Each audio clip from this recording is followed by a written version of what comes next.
बिल्कुल, मैच दिलचस्प तो होता ही जा रहा है और बढ़िया चल रहा है।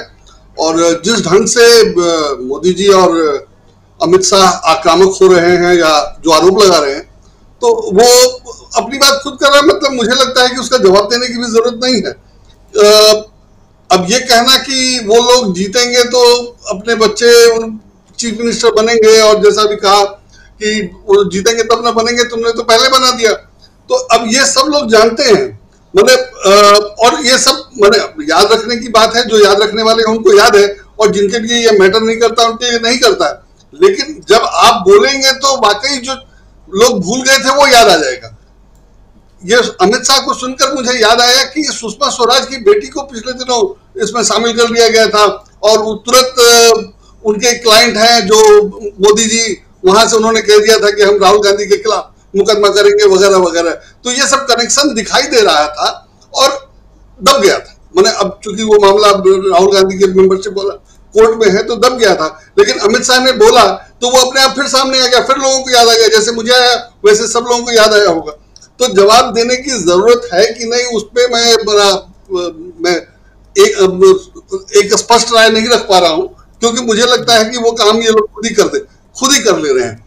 लेकिन जो इनको सपोर्ट है, बीजेपी को जो सपोर्ट है आम लोगों का, एस्टेब्लिशमेंट्स का, ग्रुप का, कार्यकर्ताओं का जैसा है, जैसे बीजेपी का कार्यकर्ता या आरएसएस के लोग जिस ढंग से बीजेपी को सपोर्ट करते हैं या मोदी जी को सपोर्ट करते हैं, कांग्रेस का सपोर्टर वैसे राहुल गांधी का अंधभक्त नहीं है, उसके लिए कुछ भी नहीं करेगा ऐसा नहीं है। और बाकी जो एस्टेब्लिशमेंट का सपोर्ट है वो अपनी जगह है। आज के अखबारों में कल दिल्ली यूनिवर्सिटी में फंक्शन था और प्रधानमंत्री उसके मुख्य अतिथि थे। प्रधानमंत्री दिल्ली विश्वविद्यालय के छात्र हैं, रहे हैं, पूर्व छात्र। और अगर प्रधानमंत्री, कोई भी विश्वविद्यालय का छात्र प्रधानमंत्री बन जाए और वो विश्वविद्यालय के फंक्शन का मुख्य अतिथि हो, तो जो माहौल होना चाहिए, जो खबर होनी चाहिए, जितनी बड़ी घटना है, उस ढंग से आज अखबारों में खबर नहीं है। मतलब वैसे ही दिल्ली विश्वविद्यालय में एक इवेंट हुआ, प्रधानमंत्री वहां गए थे, तो वो पहले पे की खबर होनी चाहिए थी। लेकिन वो प्रधानमंत्री मेट्रो से गए, ये खबर तो छपी है, लेकिन वो मामला क्या था, प्रधानमंत्री वहां गए तो क्या किया, क्या बोला, उससे क्या फर्क पड़ेगा, विश्वविद्यालय के लिए आगे पीछे की क्या बातें हुई, वो सब अंदर के पन्नों में चली गई। तो आज का मौका ये था कि ये बताया जाता कि प्रधानमंत्री ने जो कह रखा है कि वो दिल्ली विश्वविद्यालय के छात्र हैं, MA in entire political science है, ठीक है, वो दूसरी जगह से, लेकिन उसकी डिग्री वगैरह वगैरह, उस पर आज का मौका एक मुद्दा था।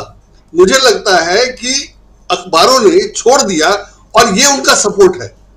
अब अगर लोगों को 10 साल के उनके शासन के बाद अगर लोगों को लग रहा है कि उनका शासन वैसा नहीं था जैसा होना चाहिए था, या अब उनको दोबारा प्रधानमंत्री नहीं बनना चाहिए, तो इसके लिए उनका जो विरोध होना चाहिए जनरल, मैं पार्टी लाइन पे या पक्ष विरोध के हिसाब से नहीं कह रहा हूं, आम आदमी को, आम लोगों को, हर व्यक्ति को जिस हिसाब से विरोध करना चाहिए, वो विरोध मुझे दिख नहीं रहा है अखबारों में, कम से कम। और वो बहुत बड़ी बात है। आज ही एक खबर है, ट्विटर के खिलाफ फैसला आया कर्नाटक हाई कोर्ट का। उसमें फैसला तो जो है सो है, कानूनी मामला है, और उसमें जुर्माना भी लगाया गया है ट्विटर पे। तो मैं सिर्फ जुर्माने की बात करूंगा, क्योंकि मुझे ये समझ में आ रहा है कि अगर कोई कोर्ट पे केस करता है तो उसके पास एक मुद्दा होता है जिसमें वो कोर्ट में जाता है, और सरकार से वो संतुष्ट नहीं है, तो हमारी व्यवस्था यही है कि हम अदालत से वो राहत मांगे या कहें कि भाई ये हमें गलत लगता है और ये इसको ठीक किया जाए। और अदालत अगर जुर्माना लगाने लगे तो अदालत में जाएगा कोई कैसे?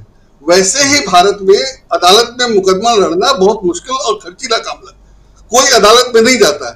मैं ये मानता रहा हूं कि पॉलिटिकल मामले अदालतों में जाते हैं और वकीलों के फीस के रूप में उनको राजनीतिक लाभ दिए जाते हैं, पद दिए जाते रहे हैं। वैसे तो वही अनुचित है और उस पर बात होनी चाहिए थी, उस पर काम होना चाहिए था। वो सब तो नहीं ही हो रहा है। अब खुलेआम पॉलिटिकली काम कोर्ट से करवा करके, वकील का काम, जज का काम कोर्ट से करवा के उनको सरकारी पद दिए जा रहे हैं, और ये दिखाई दे रहा है जी। यही ये प्रधानमंत्री की डिग्री के मामले में हुआ। प्रधानमंत्री की डिग्री सार्वजनिक होनी चाहिए नहीं होनी चाहिए ये अदालत तय करे, इसमें मुझे कोई दिक्कत नहीं है। लेकिन ये कहना कि उसको सार्वजनिक होना चाहिए और मुझे देखना है, मैं देखना चाहता हूं, इसके लिए मुझ पर जुर्माना नहीं लगाना चाहिए। इस पे जुर्माना लगाने का मतलब है कि कोई मांग ही ना करे, तो कोई कुछ भी कह दे या प्रधानमंत्री कुछ भी कह दे, उसको चैलेंज ना किया जाए, ये माहौल अदालतों ने तो बना दिया है। तो अगर अदालतें इस ढंग से काम कर रही हैं, इस ढंग से सरकार को सपोर्ट कर रही हैं अब 9 साल 10 साल के बाद, तो वो अंडरलाइन करने वाली बात है, और वो सिर्फ अदालतों का मामला मुझे लगता है कि नहीं रह गया। तो ऐसे हालत में जनता अगर मोदी जी के खिलाफ है या जनता मोदी जी को पसंद नहीं करती है, तो वो वोट देगी या नहीं देगी, और देगी तो उसका रिजल्ट निष्पक्ष और क्लियर कट सामने आएगा कि नहीं आएगा, मुझे तो उसी पे डाउट है। और उसमें ईवीएम शामिल है, ईवीएम शामिल है। तो लेकिन इन सारी बातों पर बात कैसे की जाए? कांग्रेस क्या क्या करे? राहुल गांधी ने बात कर, पहले तो इन्होंने सभी विरोधियों को इतना दबाया डराया कि सब लोग बोलना ही बंद कर दिए। राहुल गांधी ने मजबूरी में या अंत में जब बोलना शुरू किया, तो आपने उनकी सदस्यता लेने से लेकर के सब कुछ कर लिया।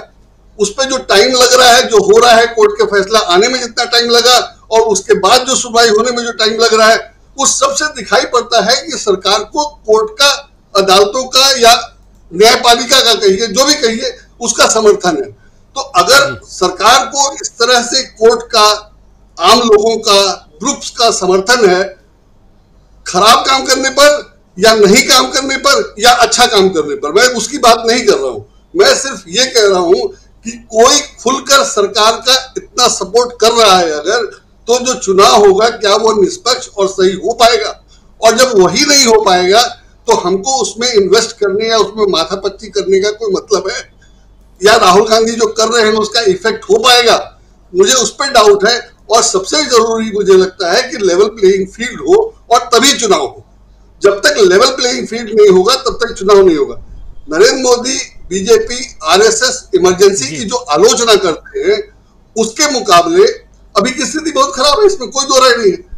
ट्विटर पर नियंत्रण यही तो है, और अदालत ने जो फैसला किया कि सरकार को अधिकार है कि वो आपको जो कहे सो आप मानिए। सरकार आपको कह सकती है कि आप इस खबर को हटा दीजिए, हटा, वो ये नहीं पूछे कि क्यों हटा दे।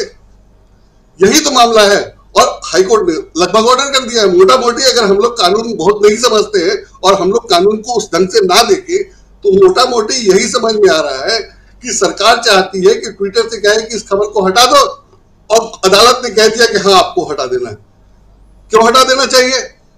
क्या अखबार में कोई खबर छप गई और वो गलत है, वो गलत है, तो उसको तो हटाया नहीं जा सकता क्योंकि अखबार तो छप गया।